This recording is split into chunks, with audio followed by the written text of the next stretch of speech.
Good morning. It's Monday, September 8th, 2014. This is Tech Talk Today, episode 54. My name is Chris, and yes, we are here standing before the Apple announcement day, and I have strived very hard to find news that isn't made up of rumors, isn't made up of speculation, and doesn't have the words Apple in it. Hopefully we will accomplish that because the rest of the week is probably going to be a bit of a whitewash to help me on my journey. I have assembled an amazing council of mumble citizens that are informed on the issues and opinions based on fact.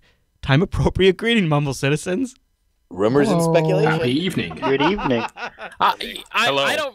I form opinions. I do not listen to them. Okay, good.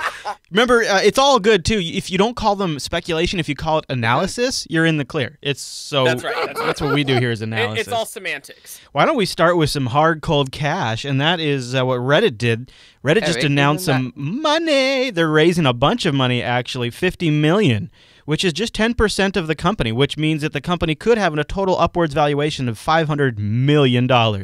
I actually want to just take a minute here and reflect on the fact that, according to that, Instagram is worth more than Reddit? Really? What? Well, I guess Instagram... Wow. Yeah. Ouch. Yeah. I was going to say, they both... Yeah.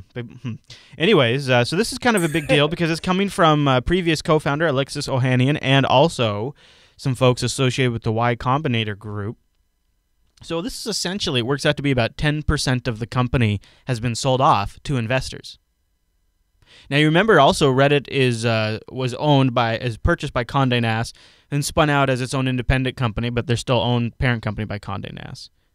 So anyways, I thought it's kind of an interesting story for a site that we all probably use pretty regularly.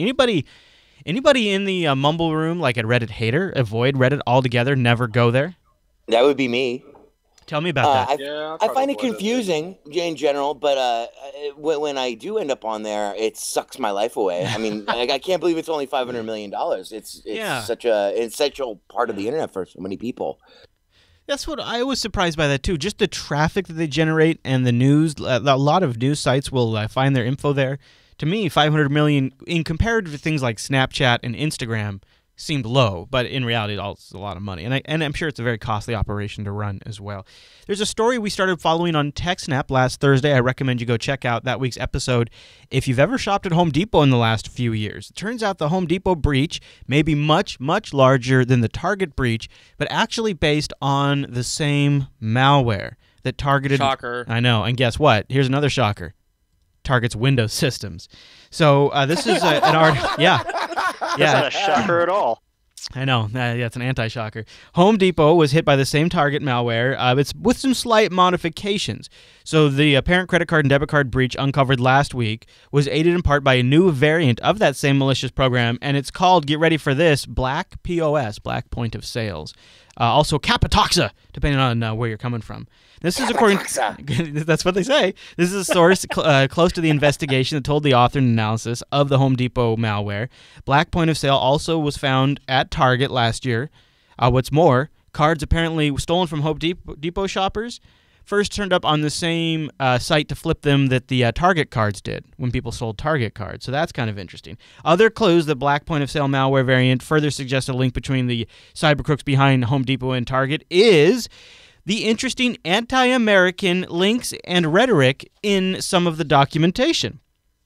In fact, one of the images linked when they were doing research is it's a picture, and I have it up on the video stream right now, of some Molotov cocktails and a United States of America matchbox. And the Molotov cocktails are some recent countries that we've been involved in.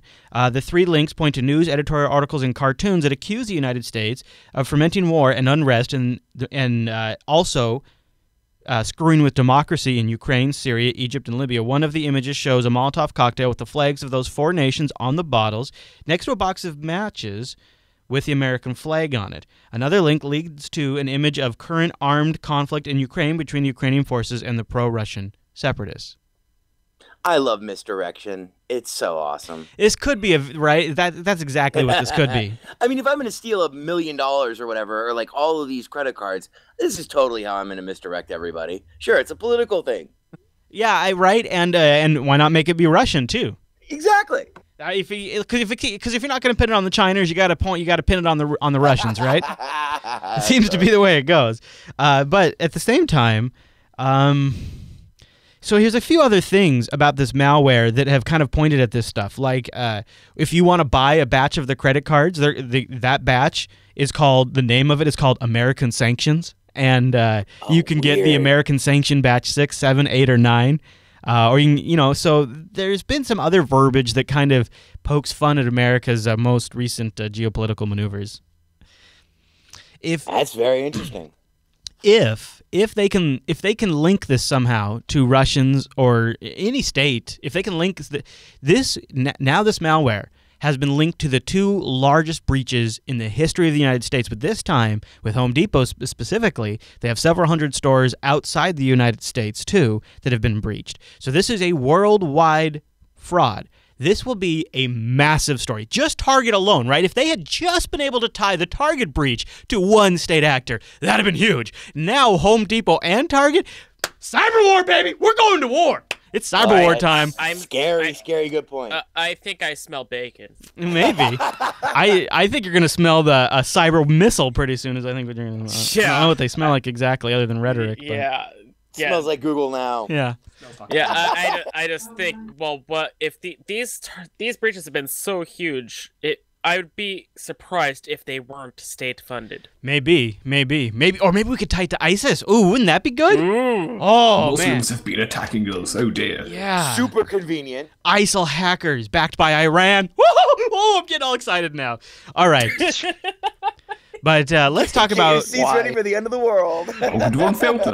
Let's talk about what law enforcement really has to spend their time on when it comes to cyber warfare, and that's, of course, busting drug dealers. What else? And now we have a little bit of details on how the FBI actually tracked down DPR and found the Silkroad servers.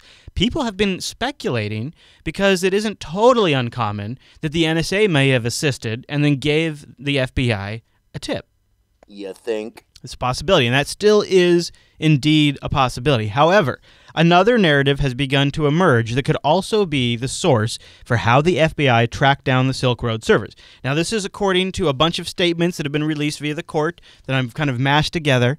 And it's a little legalese in some places, but stick with me. So essentially, from a deposition from the FBI, they say the IP address leak we discovered came from the Silkroad user login interface. Upon examining the individual packets of data being sent back from the website, we noticed the headers of some of the packets reflected a certain IP address not associated with any known Tor nodes as the source of the packets. The subject IP address caught our attention because if a hidden service properly configured to work on Tor, the source IP address of the traffic sent from the hidden service should appear as the IP address of a Tor node, as opposed to the actual true IP.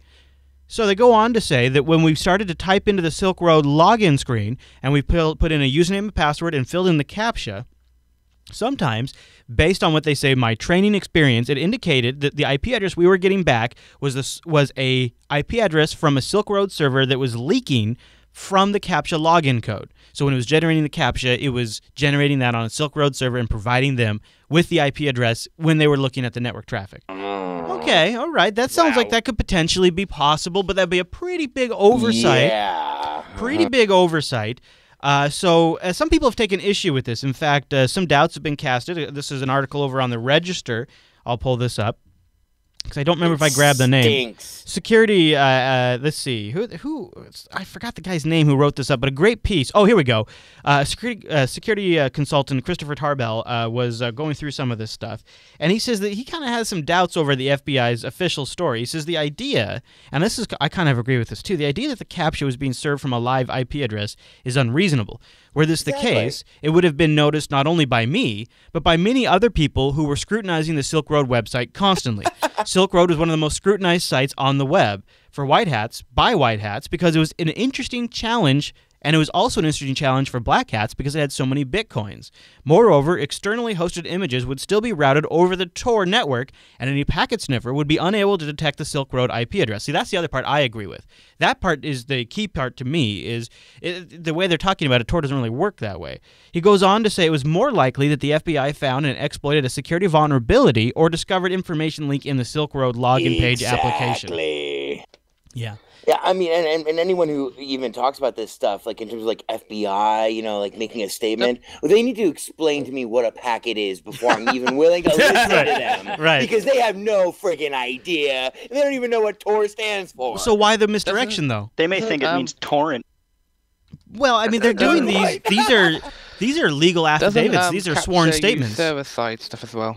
That hasn't prevented any lack of technical knowledge ever impeding them before. That's true. That is true. I look at this and I think I feel like there maybe is a little misdirection here because reading through it, and I tried to, it's a lot to parse. I tried to just kind of summarize it as much as I could without getting into a lot of the details. It doesn't sound right. It doesn't sound right at all. No, and in fact, when you read it further, it sounds even less right the more you read into it. So totally. But then again, like, I would not be too surprised if it wasn't something too far from this. Like, I mean, there could have been a vulnerability that no other person who's been checking out Silkroad ever found. It seems extremely unlikely because, I mean, really, if there was ever a site that was scrutinized, it was Silkroad because stuff was constantly being found.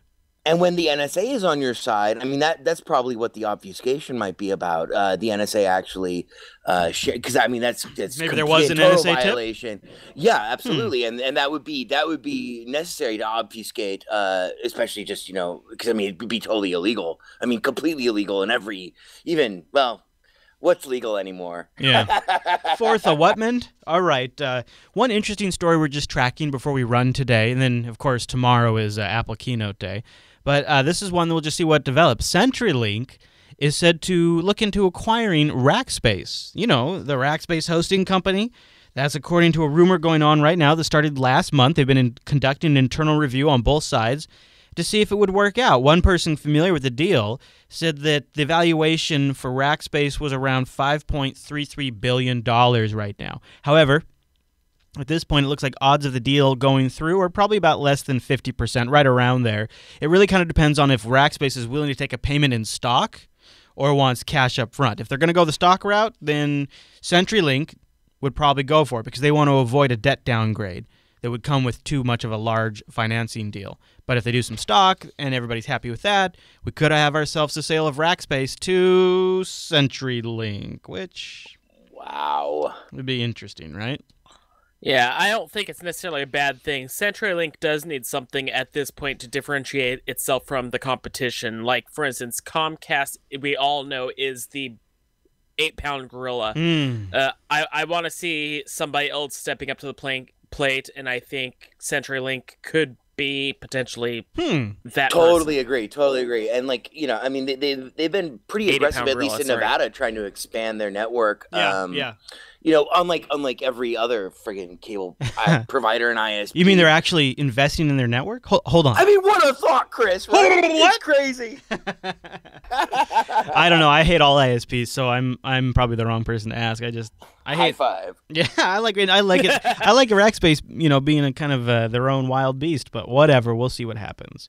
Hey, I thought since today was a bit of a shorter news day, because it seems so silly to sit here. I mean, we could go through and round up all the rumors and all that stuff, but tomorrow we're just going to find out, right, what Apple has, if they've got bigger phones, if they've got a watch, if they're going to try to take over your wallet, all of that stuff, and we're going to cover it live, and we'll be here, so I'd like to have you join us. What we're probably going to do is we'll probably be on air around our regular time, but the keynote doesn't even start till 10. So we'll just do like our Mystery Science Theater thing, where once the keynote starts, we'll have it here so you can catch it here. Which is nice because the only other way you can watch it live is if you're on a Mac, and some of you may have those. Are you kidding me? Right, of course. So we'll be restreaming it so that way Apple can come and sue us and destroy Jupiter Broadcasting. I don't even think my Mac works anymore. And we'll do our Mystery Science Theater commentary, talk about it as it goes, and that'll be tomorrow's show, kind of a one-off special. So join us for that. We're going to get started around 9 a.m. Pacific, noon Eastern, but really won't be till 10 a.m. Pacific that things really kick off. But you're welcome to join us. So I thought, since it is a shorter news day, since everybody's just talking about Mac rumors, I wanted to do a little quick look back at some cool storage technology that was really, really, really revolutionary at the time. Now we all have it in CDs and DVDs, and it's not a big deal. But the worm drive was a thing that was really taking over. In fact, the bank I worked at for a long time had one. So I'm going to play a clip about that here in a second. Before we get to that, and I'll show you a worm drive too, I want to just mention you can support the Jupiter Broadcasting Network by going to patreon.com/today. Boom! Right over there. You see that? That's patreon.com/today. That's where you can go to invest in the Jupiter Broadcasting Network. I have a suggested pledge amount of about $3, but any amount, more or less, does help. There's also some recommended pledge levels at the bottom. The funds raised here get reinvested back into every show on the network, and we appreciate your support. Patreon.com/today. Okay, so the worm drive, I don't know if you guys have heard of the worm drive before. It's a data storage technology that allows information to be written to a disk, say a single time, or maybe more than once, but not more than that, maybe twice at the most, and the data cannot be erased. This was a big deal back in the day because this feature allowed worm drives to be used for archival purposes. Organizations such as governments and banks and large enterprises wanted that. A type of optical media, the worm drive, was developed in the late 1970s and had been adapted to different kinds of formats, with sizes ranging from 5.25 to 14 inches wide, with storage space available from as much as 140 megabytes, even all the way up eventually to 3 gigabytes. If you think about the time in the 80s, that 3 gigabytes was incredible. So I got a clip here. Oh, in fact, and if you're watching the video version too, I'll zoom in here. This was an external worm drive built by IBM, a big old clunker, the IBM 3363, operational until 2002. A lot of old financial institutions kept these things around. So here's a clip from the Computer Chronicles from 1988, introducing the worm drive, how it was going to change storage. We'll see you tomorrow for a new episode of Tech Talk Today. Massachusetts, and next to Timothy is Barry Braden, Western Area Sales Manager of Enhance. George. Enhance uses optical storage devices called worms. Tim, is that right? Correct. What does worm mean? Means write once, read mostly. I see. However, we prefer to look at these as writable optical drives. Enhance started 4 years ago, recognizing the need of people to store a large amount of data, yet there was no cost-effective way of doing so. And that's your cartridge there? Absolutely. This cartridge has a capacity of 240 megabytes on a removable compact disc, soon to be available with over 1 gigabyte of capacity. Great. And that's pretty durable? Absolutely. You wouldn't want to do that with your hard disk or floppy or Bernoulli cartridge. I'll just slide it into the optical drive there, and that will effectively become your drive D. I have a quick program here that's going to show us a directory on the optical drive. As soon as it initiates the cartridge, we will go through this directory. You'll see that we have files and subdirectories just as we would on any other hard disk. So it's to the user just like another hard drive here. Absolutely. Except, Stuart, it looks like it breaks the 32 megabyte barrier. Is that true? Correct. You can selectively set the partition size as the application you use needs. And you people take care of that. I don't have to worry about it. Absolutely. Great. What I've shown here is the check disk to show the 120 megabytes capacity per side of the cartridge. What I'm going to do now is copy some files from the hard disk to the optical disk to demonstrate the speed of the copy routine. And as you see, it uses a standard DOS copy command. When it's doing that, Tim, it is using up space on the disk. Correct. And I can't use that space anymore once I've done that. No, you can't. Barry, before Tim continues here, who are the people who are using these kinds of things? Now, who needs this kind of massive storage capacity? Well, many of our customers are collecting large amounts of data, handling data acquisition. They take data from the bottom of the sea, and they use the rugged optical disk instead of the magnetic disks out in the salt water, because the optical disk is something that will be around for a long time. Other ways is storing large amounts of text. Lawyers use it for litigation support, to put their depositions and their pleadings all on the optical disk, and they have a fast, efficient way, instead of thumbing through all that paper, to get to that information. Typically, what kind of input devices do they use to get all that text onto the optical disk? Well, some people use a video camera, like we're showing on an image here. Some people use desktop scanners, which are becoming fairly popular. So bitmap scanning, generally? Yes. And the disk with its space makes that quite easy to do, doesn't it? Yes, because bitmap graphics take up a lot of space, Tim, as we all know. what's the application you have here? We're looking at an employee ID system. However, this could very easily be a signature verification system or anything else which combines images with database. Each image here is taking up about 120K of memory, and as you can see with this type of application, you're going to quickly use up a lot of capacity. Now, if I were going to put one of these on my own system, let's say something like a compact or one of the other machines, how much would it cost me currently to do that? Currently, the price is $1,599 for an internal system, as you see here. What about erasable drives? I mean, how important is that? What more market would that open up now? I mean, that seems to be the next layer of technology here, not only to be able to write, but to erase. Is that important to you? Well, I think we've all been waiting for erasable technology to arrive for quite some time. I think that a writable optical disc addresses a specific market niche where the need to retain information is critical for either a professional or a legal reason, whereas erasable optical will tend to be more competitive with magnetic disk drives. Yeah, I think a lot of people have thought of the write-once optical as being a transition product, but the longer we wait for the read-write optical, the more permanent this type of device appears to be. Absolutely. We will shortly be introducing this drive on the Sun Microsystem computer and the Apple Mac, and later this year you'll start seeing jute boxes that will handle 5 1/4-inch disk cartridges. Jute boxes, that is where you have a piece of mechanism? You have a stackable mechanism, the ability to store basically over 100 gigabytes of information, which is readily accessible by mini or microcomputer. Typically, on one of those jute boxes, how long would it take to change a cartridge? Generally about 5 to 7 seconds. Not bad. Tim, Barry, thank you very much. It's pretty impressive.